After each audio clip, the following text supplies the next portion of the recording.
మీ మామయ్య కొనలేదా? నేనే కొన్నివ్వలే. ఎందుకు? పైసలు ఖర్చు అవుతాయి కదా. ఈ కారు బొమ్మ వస్తుంది. ఈ బుక్ ఏంది? ఇది మ్యాజిక్ బుక్. ఓపెన్ చేస్తే షాక్ కొడుతుంది. అట్లనా? కావాలంటే తీసుకో. నాకు వద్దులే. నీ బర్త్డేకి నా గిఫ్ట్ అనుకో, ఉంచుకో.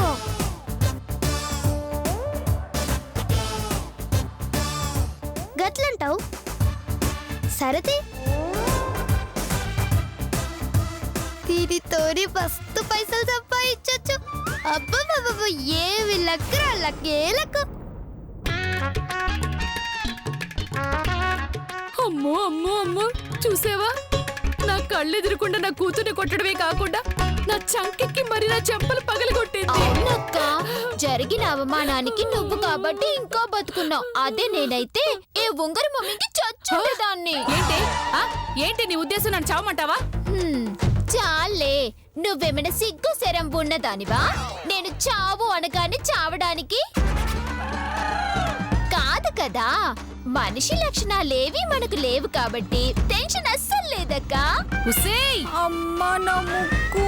అయ్యో నా కూతురా, నా చెంపలు చూడవే. నీ ముక్కు పగలగొట్టిందని రెచ్చిపోతే నా చెంపలు పగలగొట్టింది. దాని కంటికి మనం డ్రమ్స్ లా కనిపిస్తున్నావేమో, పర్సు పెట్టి వాయించేస్తోంది. ఇంకా లాభం లేదే. ఈ పుట్టినరోజు ఫంక్షన్ అయ్యేలోపు ఏదో ఒకటి చేస్తాను. దాన్ని కొడతావా అమ్మా? ఊరుకో, నువ్వు మరీ జోకులు. మీ అమ్మకంత సీన్ ఉంటే తన్నులు ఎందుకు తింటుందమ్మా? పిచ్చిదానా. అక్క పిలిచావా? అయ్యో, నిన్నెవడు పిలిచాడే? ఇప్పుడే కదక్క నువ్వు నన్ను పిలిచావు. నువ్వు అలా ఫిక్స్ అయిపోయావే? చిచ్చి, నా కూతుర్ని నన్ను కలిపి కుమ్మిన ఆ శ్వేతని చావు దెబ్బ కొడతానే, లేదా నా కూతురుతోనే కొట్టిస్తాను. అది కుదరకపోతే ఒక నెల రోజులు మంచం మీద పడేటట్టు చేస్తాను. నాకు డౌటే అక్క. ఏయ్, ఈ లత పగపడితే పాము లాంటిదే. అంటే నువ్విప్పుడు పామువా? ఎస్, నేనిప్పుడు పగపట్టిన పావుని. అవును, ఫేస్ చూస్తే పొగబట్టినట్టే ఉంది. కాస్త కడుక్కో అక్క. నీ ముఖమే, నీ ముఖం పొగ కాదే, పగ పగ. ఆ శ్వేత ఇల్లు దాటే లోపు ఖచ్చితంగా నా చేతిలో తన్నులు తింటుందే. తన్నులంటే ఏమైనా బండలు అనుకుంటున్నావా? నువ్వు పెట్టగానే ఆ శ్వేత పీక్కొని తింటానికి దానికి తిగ్గు రేగిందంటే తల్లి కుత్తులకి ఇంకో రౌండ్ వేసుకుంటుంది. ఏయ్, నన్ను రెచ్చగొట్టకు చెప్తున్నాను. చంపినా చంపేస్తాను. చిరాకు పెట్టావంటే దాన్ని అమ్మనైనా లేపేస్తాను. ఇది నాకు ఒక లెక్క.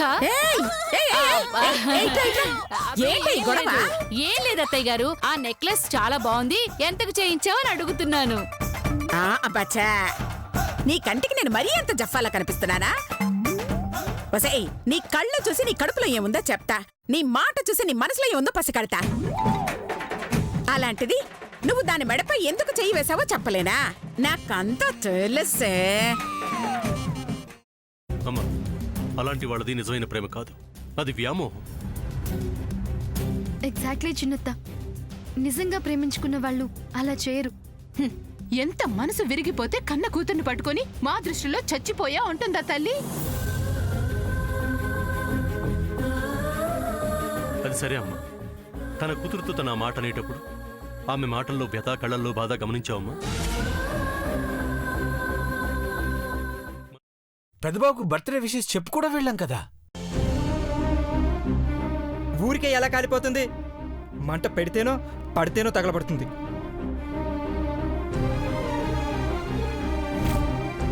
కరెక్ట్ చిన్నబాబు, నీకొచ్చినట్టే నాకు డౌట్ వచ్చింది. పార్వతే షర్టును తగలబెట్టిందనుకుంటా.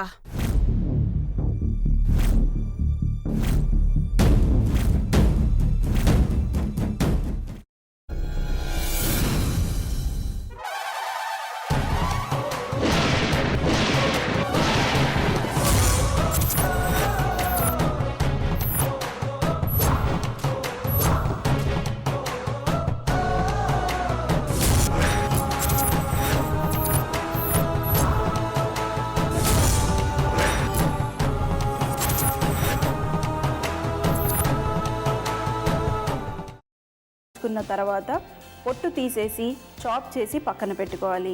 ఒక ప్యాన్లో కొద్దిగా నూనె వేడి చేసి అందులో ఆవాలు, మినప్పప్పు, శనగపప్పు, కరివేపాకు, సన్నగా తరిగి పెట్టుకున్న ఉల్లిపాయలు వేసుకుని 1 నిమిషం పాటు వేయించుకోవాలి. ఆ తర్వాత కాల్చి కట్ చేసి పెట్టుకున్న వంకాయని కూడా అందులో వేసుకుని బాగా మిక్స్ చేసి బౌల్లోకి ట్రాన్స్ఫర్ చేసుకుని అందులో తగినంత చిక్కటి పెరుగు లేదా పల్చటి పెరుగు వేసుకుని మిక్స్ చేసి అన్నంతో కానివ్వండి, చపాతీతో కానివ్వండి సర్వ్ చేసినా చాలా బాగుంటుంది.